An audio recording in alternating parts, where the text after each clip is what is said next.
John F. Kennedy, the 35th President of the United States, was assassinated at 12:30 p.m. Central Standard Time on Friday, November 22nd, 1963, in Dealey Plaza in Dallas, Texas. Fatally shot by Lee Harvey Oswald, he was traveling with his wife, Jacqueline, Texas Governor John Connally, and Connally's wife, Nellie, in a presidential motorcade.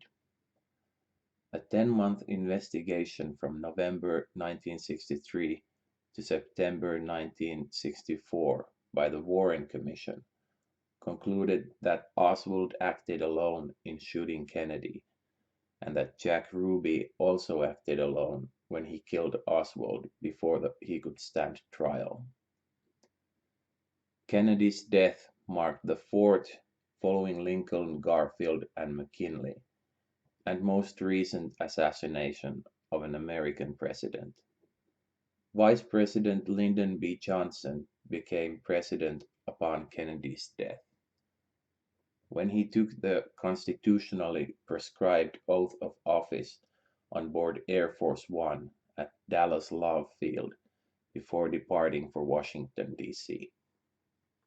In contrast to the conclusions of the Warren Commission, the United States House Select Committee on Assassinations (HSCA) concluded in 1979 that Kennedy was probably assassinated as a result of a conspiracy. The HSCA agreed with the Warren Commission that the injuries sustained by Kennedy and Connally were caused by Oswald's 3 rifle shots, but they also determined the existence of additional gunshots based on analysis of an audio recording, and therefore a high probability that 2 gunmen fired at the president. The committee was not able to identify any individuals or groups involved with the conspiracy. In addition, the HSCA found that the original federal investigations were seriously flawed in respect of information sharing and the possibility of conspiracy. As recommended by the HSCA, the acoustic evidence indicating conspiracy was subsequently re-examined and rejected.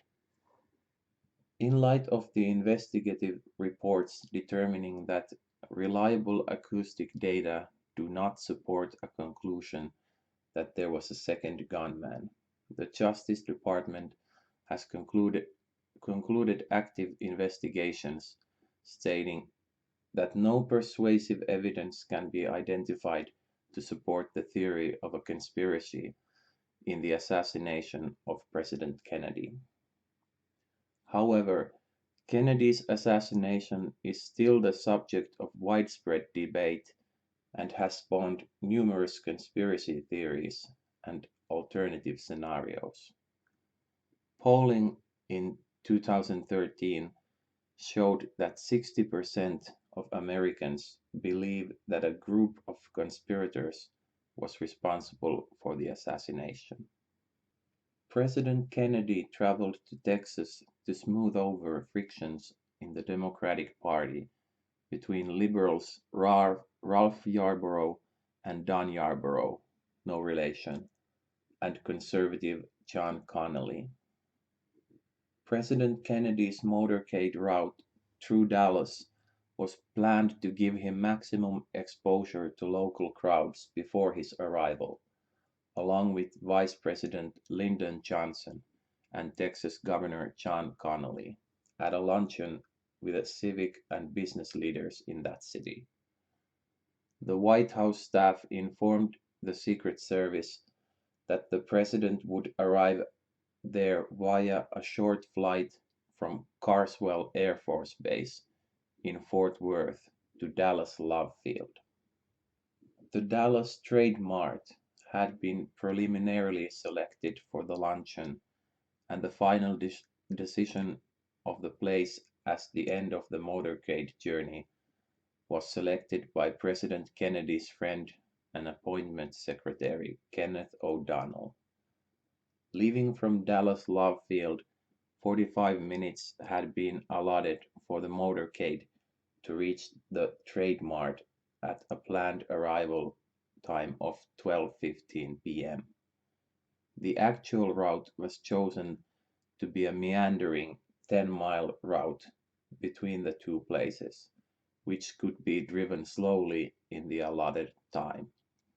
Special Agent Winston G. Lawson, a member of the White House detail who acted as the advanced Secret Service agent, and Secret Service Agent Forrest V. Sorrells, special agent in charge of the Dallas office, were most active in planning the actual route. On November 14, both men attended a meeting at Love Field and drove over the route that Sorrells believed best suited for the motorcade. From Love Field, the route passed through a suburban portion of Dallas, through downtown along Main Street, and finally to the Trade Mart via a short segment of the Stemos Freeway. For the president's return to Love Field, from which he planned to depart for a fundraising dinner in Austin later that day, the agents selected a more direct route, which was approximately 4 miles or 6.4 kilometers. Some of this route would be used after the assassination. The planned route to the Trade Mart was widely reported in Dallas newspapers several days before the event, for the benefit of the people who wished to view the motorcade. To pass through downtown Dallas, a route west along Dallas Main Street rather than Elm Street, 1 block to the north, was chosen, because this was the traditional parade route and provided the maximal building and crowd views. The route on Main Street precluded a direct turn onto the Fort Worth Turnpike exit, which served also as the Stemos Freeway exit, which was the route to the Trade Mart, because this exit was only accessible from Elm Street. The planned motorcade route thus included a short 1 block turn at the end of the downtown segment of Main Street onto Houston Street for 1 block northward before turning again west onto Elm in order to proceed through Dealey Plaza before exiting Elm onto the Stemmons Freeway. The Texas School Book Depository was situated at this corner of Houston and Elm. 3 vehicles were used for Secret Service and police protection in the Dallas motorcade. The first car, an unmarked white Ford hardtop, carried Dallas Police Chief Jesse Curry, Secret Service Agent Win Lawson, Sheriff Bill Decker, and Dallas Field Agent Forrest Sorrells. The second car, a 1961 Lincoln Continental convertible, held driver agent Bill Greer, Psych Roy Kellerman, Governor John Connally, Nellie Connally, President Kennedy, and Jackie Kennedy. The third car, a 1955 Cadillac convertible codenamed Halfback, contained driver agent Sam Kinney, ATSIC Emory Roberts, presidential aides Ken O'Donnell and Dave Powers, driver agent George Hickey, and PRS agent Glenn Bennett. Secret Service agents Clint Hill, Jack Reddy, Tim McIntyre, and Paul Landis rode on the running boards. On November 22nd, after a breakfast speech in Fort Worth, where President Kennedy had stayed overnight after arriving from San Antonio, Houston, and Washington, D.C. the previous day, the President boarded Air Force One, which departed at 11:10 and arrived at Love Field 15 minutes later. At about 11:40, the presidential motorcade left Love Field for the trip through Dallas, running on a schedule about 10 minutes longer than the planned 45, due to enthusiastic crowds estimated at 150 to 200,000 people, and two unplanned stops directed by the president. By the time the motorcade reached Dealey Plaza, they were only 5 minutes away from their planned destination. At 12:30 p.m. CST, as President Kennedy's uncovered 1961 Lincoln Continental four-door convertible limousine entered Dealey Plaza, Nellie Connolly, the First Lady of Texas, turned around to President Kennedy, who was sitting behind her, and commented, "Mr. President, you can't say Dallas doesn't love you," which President Kennedy acknowledged by saying, "No, you certainly can't." Those were the last words ever spoken by John F. Kennedy. From Houston Street, the presidential limousine made the planned left turn onto Elm Street, allowing it access to the Stemmons Freeway exit. As it turned on Elm, the motorcade passed the Texas School Book Depository. Shots were fired at President Kennedy as his motorcade continued down Elm Street.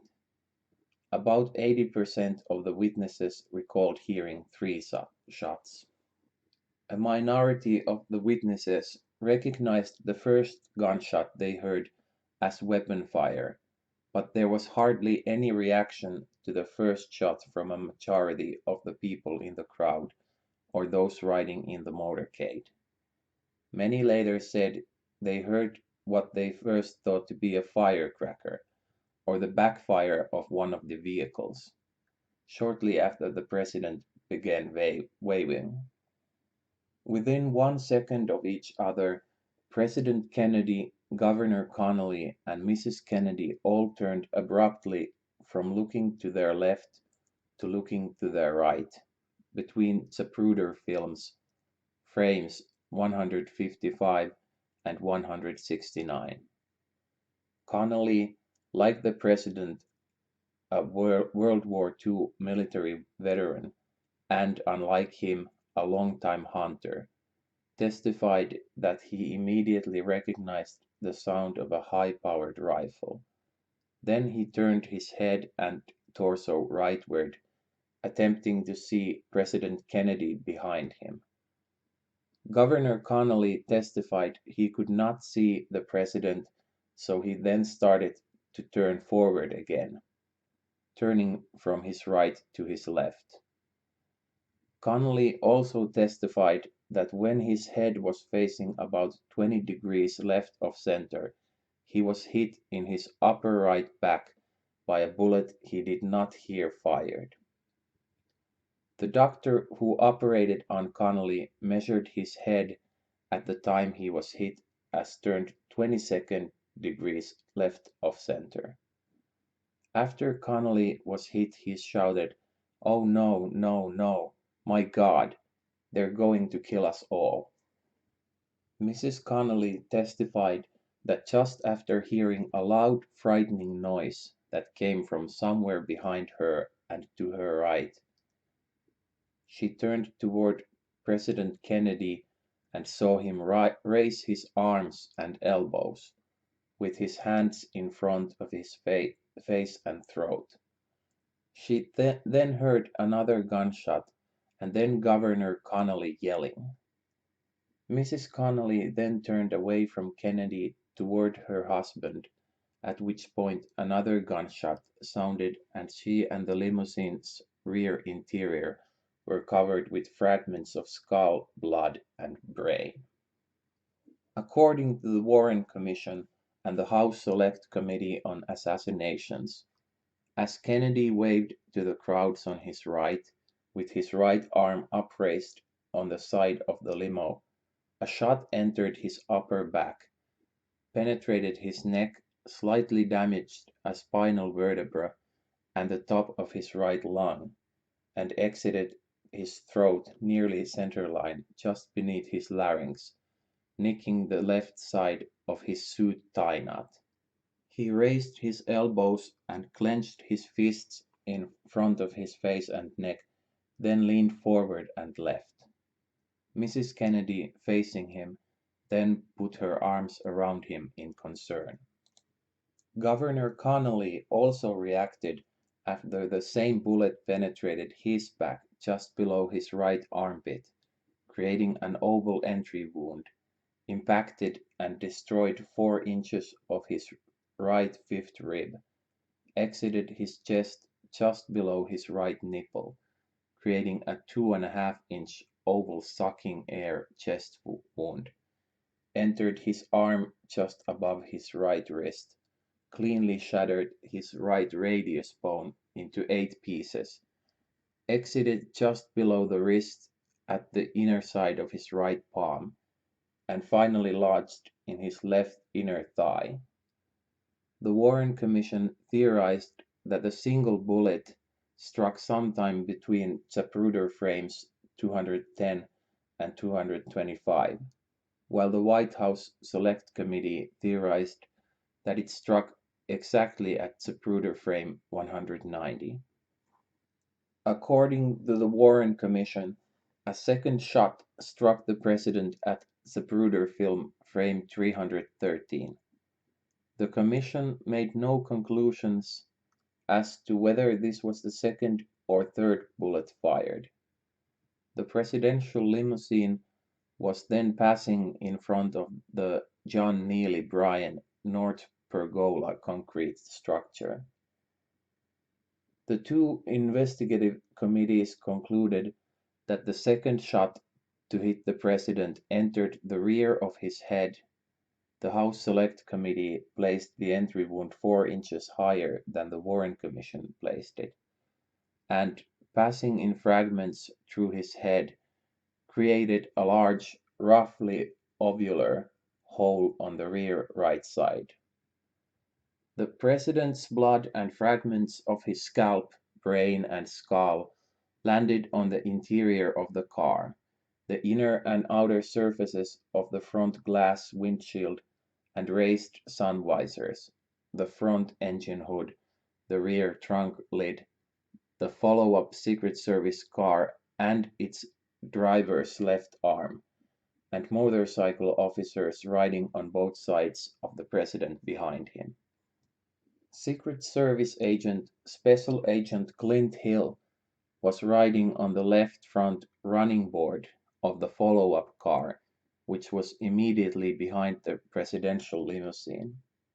Hill testified that he heard one shot, then, as documented in other films and concurrent with Zapruder frame 308, he jumped off into Elm Street and ran forward to try to get on the limousine and protect the president. Hill testified to the Warren Commission that after he jumped into Elm Street, he heard 2 more shots. After the president had been shot in the head, Mrs. Kennedy began to climb out onto the back of the limousine, though she later had no recollection of doing so. Hill believed she was reaching for something, perhaps a piece of the president's skull. He jumped onto the back of the limousine while at the same time Mrs. Kennedy returned to her seat, and he clung to the car as it exited Dealey Plaza and accelerated, speeding to Parkland Memorial Hospital. After Mrs. Kennedy crawled back into her limousine seat, both Governor Connolly and Mrs. Connolly heard her say more than once, "They have killed my husband," and "I have his brains in my hand." In a long redacted interview for Life magazine days later, Mrs. Kennedy recalled, "All the ride to the hospital I kept bending over him saying, 'Jack, Jack, can you hear me? I love you, Jack.' I kept holding the top of his head down trying to keep the president's widow could not finish her sentence. Governor Connolly riding in the same limousine in a seat in front of the president and 3 inches more to the left than the president, was also seriously injured but survived.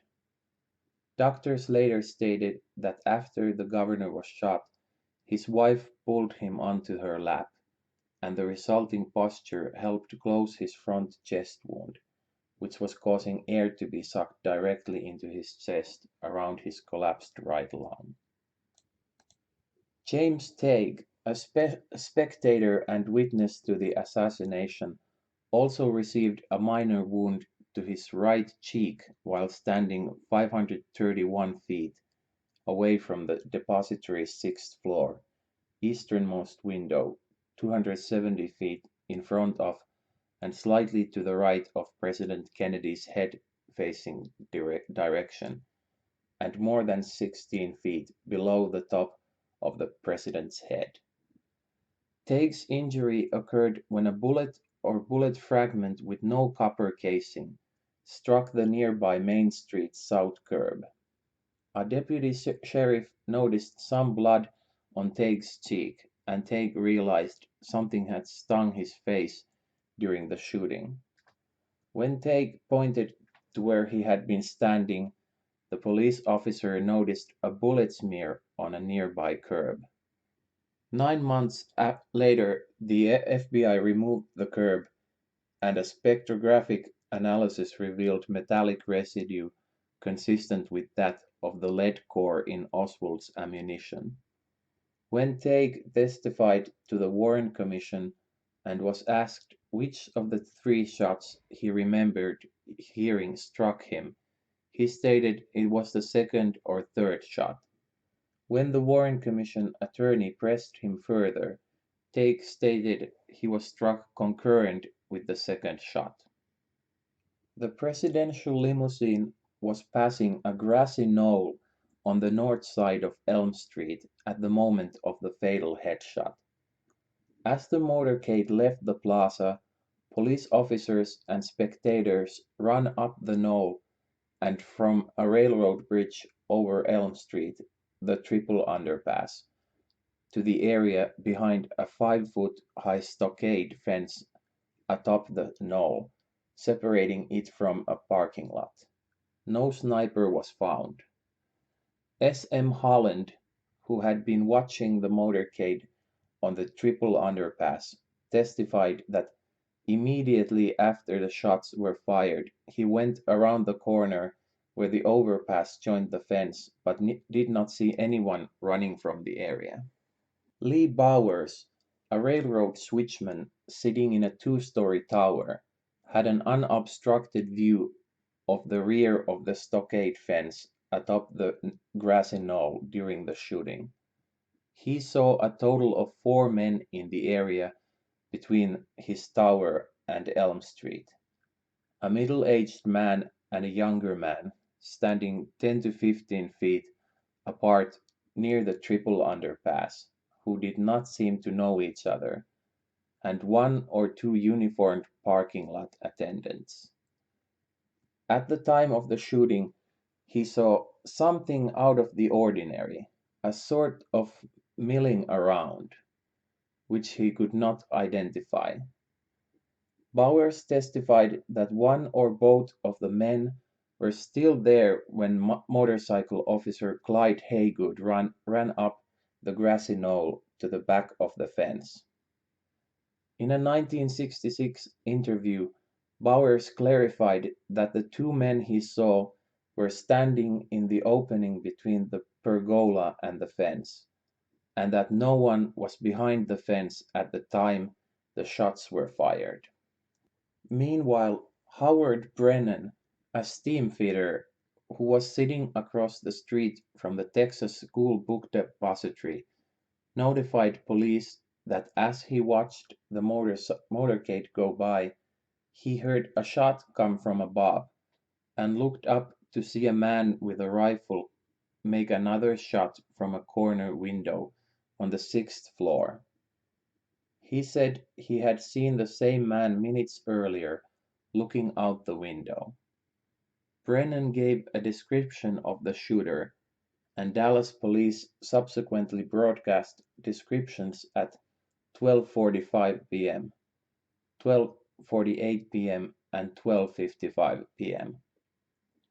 After the second shot was fired, Brennan recalled, "This man I saw previous was aiming for his last shot, and maybe paused for another second as though to assure himself that he had hit his mark." As Brennan spoke to the police in front of the building, they were joined by Harold Norman and James Jarman Jr., two employees of the Texas School Book Depository, who had watched the motorcade from windows at the southeast corner of the fifth floor. Norman reported that he heard three gunshots come from directly over their heads. Norman also heard the sounds of a bolt-action rifle and cartridges dropping on the floor above them. Estimates of when Dallas police sealed off the exits to the Texas School Book Depository range from 12:33 to after 12:50 p.m. Of the 104 ear-witnesses in Dealey Plaza who were on record with an opinion as to the direction from which the shots came, 54 thought that all shots came from the direction of the Texas School Book Depository, 33 thought that all shots came from the area of the grassy knoll or the triple underpass, 9 thought all the shots came from a location entirely distinct from the knoll or the depository, 5 thought they heard shots from 2 locations, and 3 thought the shots came from a direction consistent with both the knoll and, and the depository. Additionally, the Warren Commission concluded that 3 shots were fired and said that a substantial majority of the witnesses stated that the shots were not evenly spaced. Most witnesses recalled that the second and third shots were bunched together. Lee Harvey Oswald was reported missing to the Dallas police by Roy Truly, his supervisor at the depository, and was arrested about 70 minutes after the assassination for the murder of Dallas police officer J.D. Tippit. According to witness Helen Markham, Tippit had spotted Oswald walking along a sidewalk in the residential neighborhood of Oak Cliff, 3 miles from Dealey Plaza. Officer Tippit had earlier received a radio message that gave a description of the suspect being sought in the assassination and called Oswald over to the patrol car. Markham testified that after an exchange of words, Tippit got out of his car and Oswald shot him 4 times. Oswald was next seen by shoe store manager Johnny Brewer ducking into the entrance alcove of his store. Suspicious of this activity, Brewer watched Oswald continue up the street and slip into the nearby Texas Theater without paying. Brewer alerted the theater's ticket clerk, who telephoned the police at about 1:40 p.m. According to M. N. MacDonald, who was one of the arresting officers, Oswald resisted arrest and was attempting to draw his pistol when he was struck and forcibly restrained by the police. He was charged with the murders of President Kennedy and Officer Tippit later that night. Oswald denied shooting anyone and claimed he was a patsy who was arrested because he had lived in the Soviet Union. Oswald's case never came to trial because 2 days later, while being escorted to a car for transfer from the Dallas City Jail to the Dallas County Jail, he was fatally shot by Dallas nightclub owner Jack Ruby, live on American television at 11:21 a.m. CST on Sunday, November 24th. Unconscious, Oswald was rushed by ambulance to Parkland Memorial Hospital. the same facility where doctors had tried to save President Kennedy's life 2 days earlier. He died at 1:07 p.m. Oswald's death was announced on a TV news broadcast by Dallas Police Chief Jesse Curry. An autopsy was performed by the Dallas County Medical Examiner at 2:45 p.m. the same day. The stated cause of death in the autopsy report was hemorrhage secondary to gunshot wound of the chest. Arrested immediately after the shooting, Ruby later said that he had been distraught over the Kennedy assassination and that killing Oswald would spare Mrs. Kennedy the discomfiture of coming back to trial.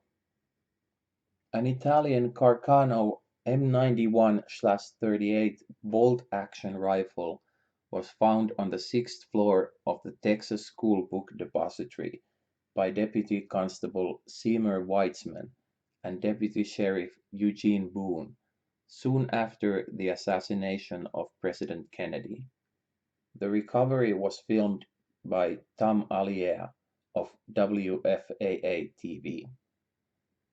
This footage shows the rifle to be a Carcano, and it was later verified by photographic analysis commissioned by the HSCA that the rifle filmed was the same one later identified as the assassination weapon. Compared to photographs taken of Oswald holding the rifle in his backyard, one notch in the stock at a point that appears very faintly in the photograph matched, as well as the rifle's dimensions. The previous March, the second-hand Carcano rifle had been purchased by Oswald under the alias A. Hiddle and delivered to a post office in Dallas where Oswald had rented a box. According to the Warren Commission report, a partial palm print of Oswald was also found on the barrel of the gun, and a tuft of fibers found in a crevice of the rifle was consistent with the fibers and colors of the shirt Oswald was wearing at the time of his arrest. A bullet found on Governor Connolly's hospital gurney and two bullet fragments found in the presidential limousine were ballistically matched to this rifle. The staff at Parkland Hospital's Trauma Room 1 who treated President Kennedy observed that his condition was moribund, meaning that he had no chance of survival upon arriving at the hospital. George Berkeley, the president's personal physician, stated that a gunshot wound to the skull was the cause of death. Berkeley signed President Kennedy's death certificate. At 1 p.m. CST, after all heart activity had ceased and after Father Oscar Huber had administered last rites, the president was pronounced dead. Father Huber told the New York Times that the president was already dead by the time he arrived at the hospital, and he had to draw back a sheet covering the president's face to administer the sacrament of extreme unction. President Kennedy's death was officially announced by White House Acting Press Secretary Malcolm Kilduff at 1:33 p.m. CST. Kilduff was acting press secretary on the trip because Pierre Salinger was traveling to Japan with half the cabinet, including Secretary of State Dean Rusk. Governor Connolly, meanwhile, was taken to emergency surgery where he underwent two operations that day. As members of the president's security detail attempted to remove Kennedy's body from the hospital, they briefly scuffled with Dallas officials, including Dallas County Coroner Earl Rose, who believed he was legally obligated to perform an autopsy before Kennedy's body was removed. The Secret Service pushed through and Rose eventually stepped aside. The forensic panel of the HSCA, of which Rose was a member, later reported that Texas law indicated that it was the responsibility of the justice of the peace to determine the cause of death as well as the necessity of whether an autopsy was needed to determine the cause of death. Theron Ward, a justice of the peace in Dallas County, signed the official record of inquest as well as a second certificate of death. A few minutes after 2 p.m. CST, Kennedy's body was taken from Parkland Hospital to Air Force One. The casket was then loaded aboard the airplane through the rear door, where it remained at the rear of the passenger compartment, in place of a removed row of seats. Lyndon B. Johnson, who, as vice president, became president upon Kennedy's death, and had been riding 2 cars behind President Kennedy in the motorcade, refused to leave for Washington without President Kennedy and his widow. At 2:38 p.m. CST, President Johnson, with Jacqueline Kennedy at his side, took the oath of office that was administered by Federal Judge Sarah T. Hughes on board Air Force One shortly before it departed from Love Field for the sad flight back to Washington, D.C. The autopsy was performed beginning at about 8 p.m. and ending at about midnight EST at the Bethesda Naval Hospital in Bethesda, Maryland. The choice of autopsy hospital in the Washington, D.C. area was made at the request of Mrs. Kennedy on the basis that John F. Kennedy had been a naval officer. The state funeral took place in Washington, D.C. during the 3 days that followed the assassination. The body of President Kennedy was flown back to Washington, D.C. and placed in the East Room of the White House for 24 hours. On the Sunday after the assassination, his coffin was carried on a horse-drawn caisson to the United States Capitol to lie in state. Throughout the day and night, hundreds of thousands of people lined up to view the guarded casket. Representatives from over 90 countries attended the state funeral on Monday, November 25th. After the Requiem Mass at St. Matthew's Cathedral, the president was laid to rest 2.7 miles from the White House at Arlington National Cemetery in Virginia.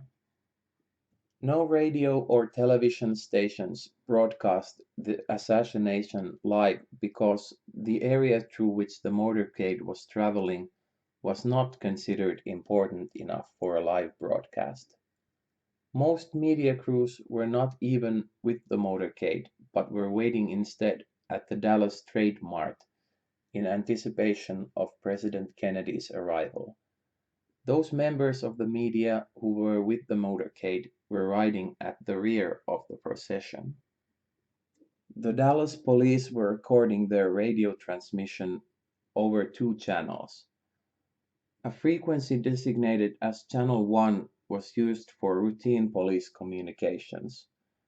Channel 2 was an auxiliary channel dedicated to the president's motorcade. Up until the time of the assassination, most of the broadcasts on the second channel consisted of Police Chief Jesse Curry's announcements of the location of the motorcade as it wound through the city. President Kennedy's last seconds traveling through Dealey Plaza were recorded on silent 8mm film for the 26.6 seconds before, during, and immediately following the assassination. This famous film footage was taken by garment manufacturer and amateur cameraman Abraham Zapruder in what became known as the Zapruder film. Frame enlargements of the Zapruder film were published by Life magazine shortly after the assassination. The footage was first shown publicly as a film at the trial of Clay Shaw in 1969 and on television in 1975. According to the Guinness Book of World Records, in 1999 an arbitration panel ordered the United States government to pay $615,384 per second of film to Zapruder's heirs for giving the film to the National Archives. The complete film, which lasts for 26 seconds, was valued as 16 million. Zapruder was not the only person who photographed at least part of the assassination. A total of 32 photographers were in Dealey Plaza. Amateur movies taken by Orville Nix, Marie Muchmore, shown on television in New York on November 26, 1963, and photographer Charles Bronson captured the fatal shot, although at a greater distance than Zapruder. Other motion picture films were taken in Dealey Plaza at or around the time of the shooting by Robert Hughes, F. Mark Bell, Elsie Dorman, John Martin Jr., Patsy Paschal, Tina Towner, James Underwood, Dave Wiegman, Mal Couch, Thomas Atkins, and an unknown woman in a blue dress on the south side of Elm Street. Still photos were taken by Philip Willis, Mary Moorman, Hugh W. Betzner, Jr., Wilma Bond, Robert Croft, and many others. Ike Oldgens was the lone professional photographer in Dealey Plaza who was not in the press cars. He was a photo editor for the Associated Press in Dallas. An unidentified woman nicknamed the Babushka Lady by researchers might have been filming the presidential motorcade during the assassination. She was seen apparently doing so on film and in photographs taken by the others. Previously unknown color footage filmed on the assassination day by George Jeffreys was released on February 19, 2007 by the Sixth Floor Museum, Dallas, Texas. The film does not include the shooting having been taken roughly 90 seconds beforehand and a couple of blocks away. The only detail relevant to the investigation of the assassination is a clear view of President Kennedy's bunched suit jacket just below the collar, which has led to different calculations about how low in the back President Kennedy was first shot. After arresting Oswald and collecting physical evidence at the crime scenes, the Dallas police held Oswald at their headquarters for interrogation. All afternoon they asked Oswald about the Tippit shooting and the assassination of the president. They intermittently questioned him for approximately 12 hours between 2:30 p.m. on November 22nd and 11 a.m. on November 24th. Throughout this interrogation, Oswald denied any involvement with either Kennedy's assassination or Patrolman Tippit's murder. Captain Fritz of the Homicide and Robbery Bureau did most of the questioning, keeping only rudimentary notes. Days later, he wrote a report of the interrogation from notes he made afterwards. There were no stenographic or tape recordings. Representatives of other law enforcement agencies were also present, including the FBI and the Secret Service, and occasionally participated in the questioning. Several of the FBI agents present wrote contemporaneous reports of the interrogation. On the evening of November 22nd, Dallas police performed paraffin tests on Oswald's hands and right cheek in an apparent effort to determine by means of a scientific test whether or not he had recently fired a weapon. The results were positive for the hands and negative for the right cheek. Because of the unreliability of these tests, the Warren Commission did not rely on the results of the test in making their findings. Oswald provided little information during his questioning. When confronted with evidence that he could not explain, he resorted to statements that were found to be false. Dallas authorities were not able to complete their investigation into the assassination of President Kennedy due to interruptions from the FBI and Oswald's murder by Jack Ruby. The FBI was the first authority to complete an investigation. On December 9, 1963, the FBI issued a report and gave it to the Warren Commission. The FBI stated that 3 bullets were fired during the Kennedy assassination. The Warren Commission agreed with the FBI investigation that 3 shots were fired, but disagreed with the FBI report on which shots hit Kennedy and which hit Governor Connally. The FBI report claimed that the first shot hit President Kennedy, the second shot hit Governor Connally, and the third shot hit President Kennedy in the head, killing him. In contrast, the Warren Commission concluded that one of the 3 shots missed, one of the shots hit President Kennedy and then struck Governor Connally, and a third shot struck President Kennedy in the head, killing him. The President's Commission on the Assassination of President Kennedy, known unofficially as the Warren Commission, was established on November 29, 1963, by President Johnson to investigate the assassination. Its 888-page final report was presented to President Johnson on September 24, 1964, and made public 3 days later.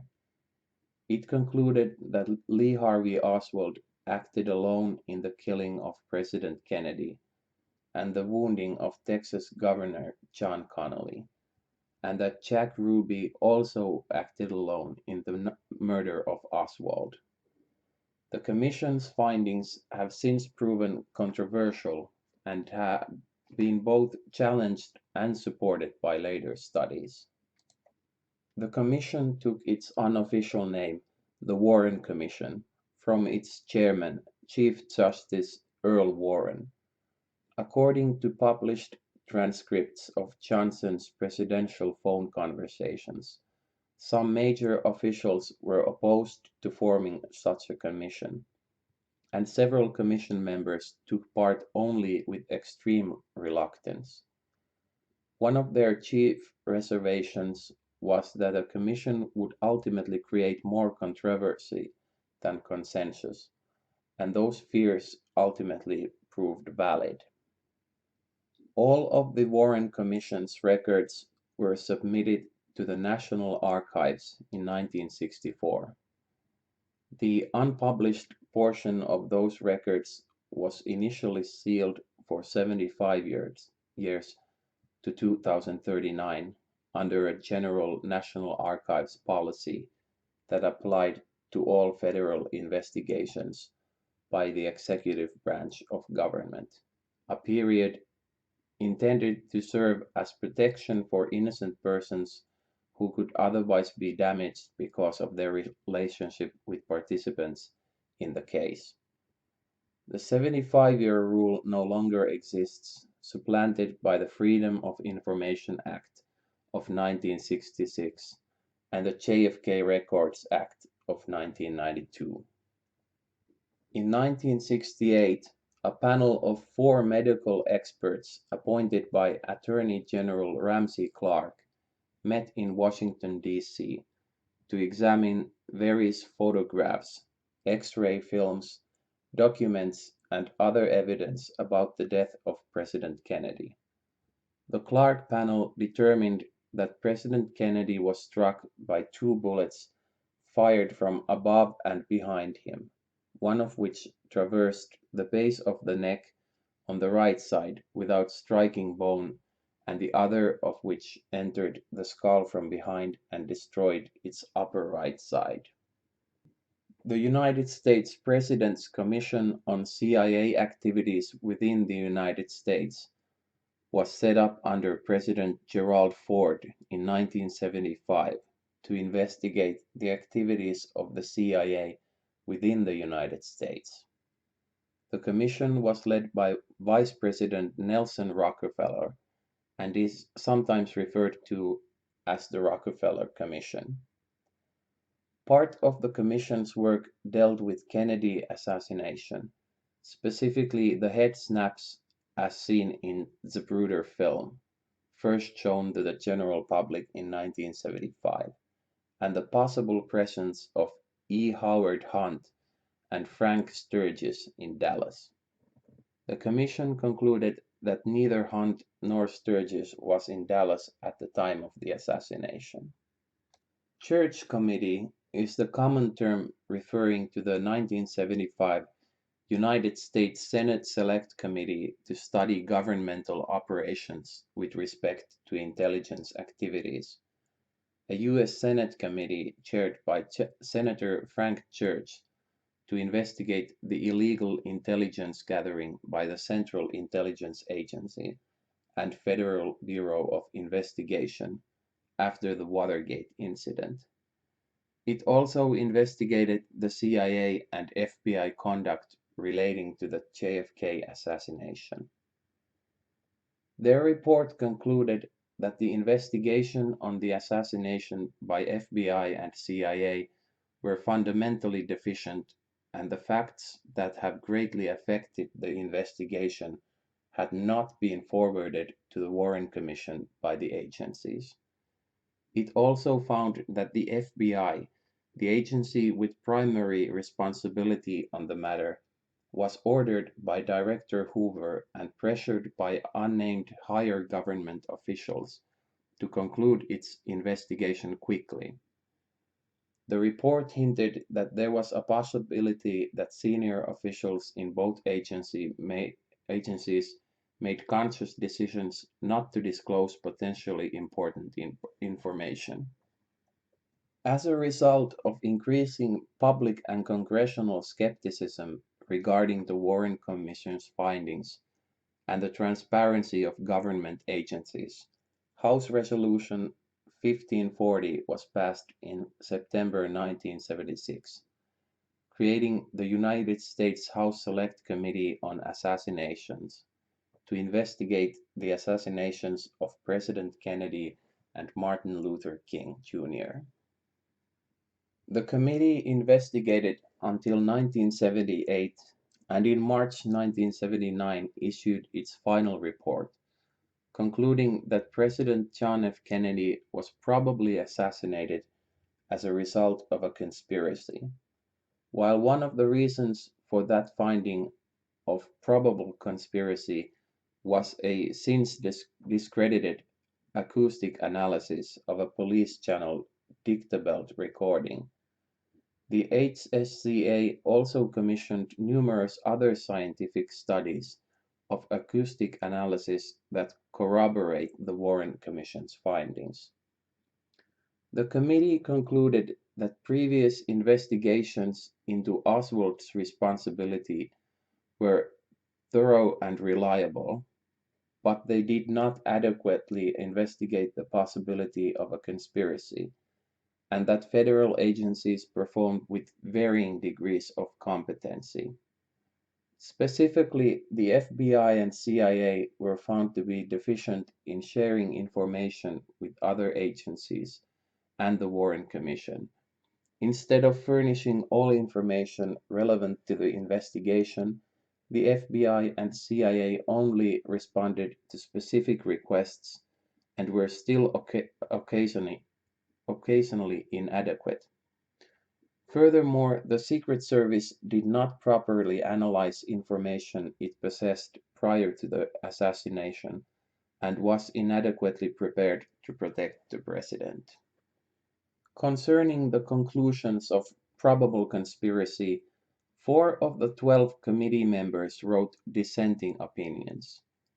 In accordance with the recommendations of the HSCA, the dictabelt recording and acoustic evidence of a second assassin was subsequently re-examined.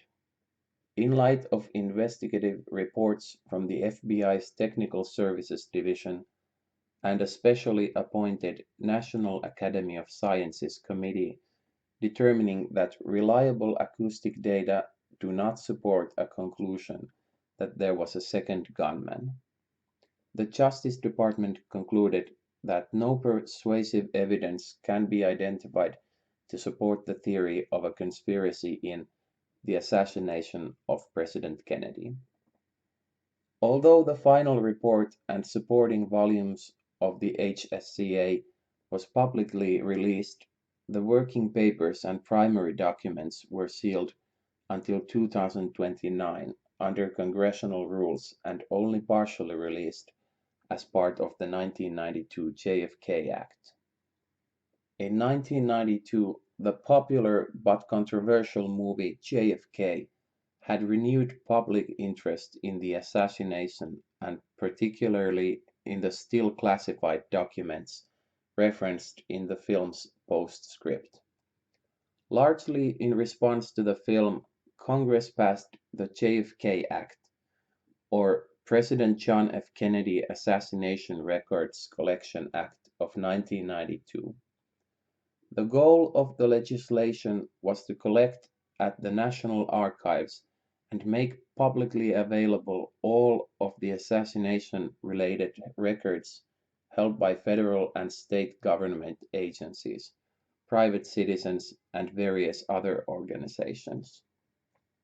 The JFK Act also mandated the creation of an independent office, the Assassination Records Review Board, to review the submitted records for completeness and continued secrecy. The review board was not commissioned to make any findings or conclusions regarding the assassination, just to collect and release all related documents. From 1994 until 1998, the Assassination Records Review Board gathered and unsealed about 60,000 documents, consisting of over 4 million pages. Government agencies requested that some records remain classified, and these were reviewed under Section 6 criteria of the JFK Act. There were 29,420 such records, and all of them were fully or partially released, with stringent requirements for redaction. All remaining assassination-related records, approximately 5,000 pages, are scheduled to be released by October 2017, with the exception of documents certified for continued postponement by the President under the following conditions. Continued postponement is made necessary by an unidentifiable harm to the military, defense, intelligence operations, law enforcement, or conduct of foreign relations, and the unidentifiable harm is of such gravity that it outweighs the public interest in disclosure.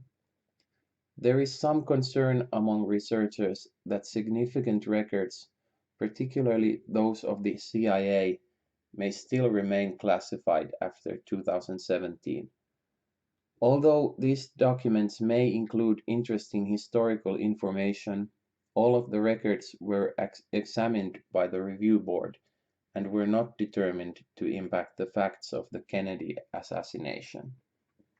There are numerous conspiracy theories surrounding the assassination. These theories posit that the assassination involved people or organizations other than Lee Harvey Oswald. Most current theories put forth a criminal conspiracy involving parties as varied as the CIA, the Mafia, Vice President Johnson, Cuban President Fidel Castro, the KGB, or some combination of those entities. Some conspiracy theories claim that the United States government covered up crucial information in the aftermath of the assassination, including facts that would have supported the theory that the fatal shot to the head was from driver agent George Hickey's AR-15 rifle, which they claim accidentally discharged. In 1964, the Warren Commission concluded that only Lee Harvey Oswald was responsible for the assassination of Kennedy. Subsequent investigations confirmed most of the conclusions of the Commission. In 1979, the United States House Select Committee on Assassinations concluded that a second gunman besides Oswald probably fired at Kennedy. The HSCA did not identify the second gunman, nor did it identify any other person or organization as having been involved. The acoustical evidence that the HSCA based its second gunman conclusion on has since been discredited. Public opinion polls have consistently shown that a majority of Americans believed there was a conspiracy to kill Kennedy. Gallup polls have also found that only 20 to 30% of the population believed that Oswald had acted alone. These polls also show that there is no agreement on who else may have been involved.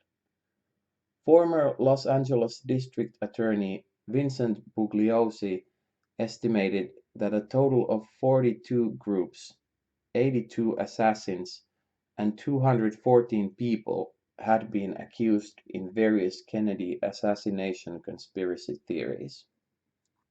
The assassination evoked stunned reactions worldwide. Before the president's death was announced, the first hour after the shooting was a time of great confusion. Taking place during the Cold War, it was at first unclear whether the shooting might be part of a larger attack upon the United States, and whether Vice President Johnson, who had been riding two cars behind in the motorcade, was safe. The news shocked the nation. People wept openly and gathered in department stores to watch the television coverage, while others prayed. Traffic in some areas came to a halt as the news spread from car to car. Schools across the United States dismissed their students early. Anger against Texas and Texans was reported from some individuals. Various Cleveland Browns fans, for example, carried signs at the next Sunday's home game against the Dallas Cowboys, decrying the city of Dallas as having killed the president. The event left a lasting impression on many Americans. As with December 7, 1941 attack on Pearl Harbor before it and September 11 attacks after it, asking, "Where were you when you heard about the President Kennedy's assassination?" would become a common topic of discussion. The plane serving as Air Force One is on display at the National Museum of the United States Air Force in Dayton, Ohio, where tours of the aircraft are offered, including the rear of the aircraft, where President Kennedy's casket was placed, and the location where Mrs. Kennedy stood in her blood-stained pink dress while Vice President Johnson was sworn in as president. The 1961 Lincoln Continental Limousine is at the Henry Ford Museum in Dearborn, Michigan.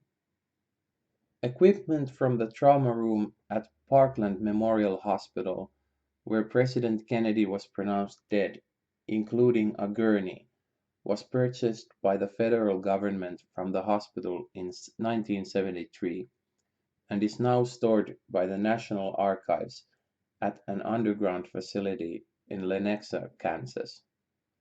The First Lady's pink suit, the autopsy report, X-rays, and the President Kennedy's bloodstained jacket shirt, and tie worn during the assassination are stored in the National Archives facility in College Park, Maryland, with access controlled by a representative of the Kennedy family.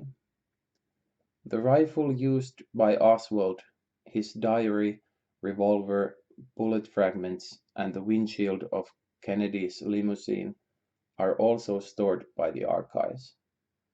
The Lincoln catafalque, which President Kennedy's coffin rested on while he lay in state in the Capitol, is on display at the United States Capitol Visitor Center. The 3-acre park within Dealey Plaza, the buildings facing it, the overpass, and a portion of the adjacent rail yard, including the railroad switching tower, were designated part of the Dealey Plaza Historic District by the National Park Service on October 12, 1993. Much of the area is accessible to visitors, including the park and grassy knoll. Though still an active city street, the approximate spot where the presidential limousine was located at the time of the shooting is marked with an X on the street.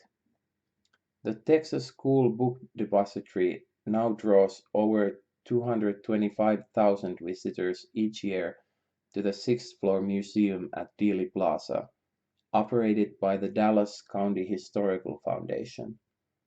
There is a recreation of the sniper's nest on the sixth floor of the building.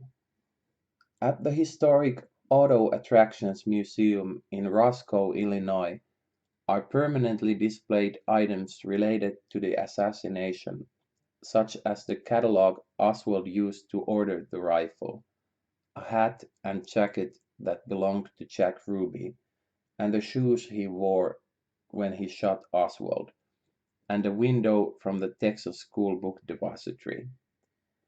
The Texas State Archives have the clothes Governor Connally wore on November 22, 1963. Some items were intentionally destroyed by the United States government at the direction of Attorney General Robert F. Kennedy, such as the casket used to transport President Kennedy's body aboard Air Force One from Dallas to Washington, which was dropped by the Air Force into the sea as its public display would be extremely offensive and contrary to public policy. Other items, such as the hat worn by Jack Ruby the day he shot Lee Harvey Oswald and the toe tag on Oswald's corpse, are in the hands of private collectors and have sold for tens of thousands of dollars at auctions. Jack Ruby's gun, owned by his brother Earl Ruby, was sold by the Herman Darwick Autograph Auctions in New York City on December 26, 1991, for $220,000.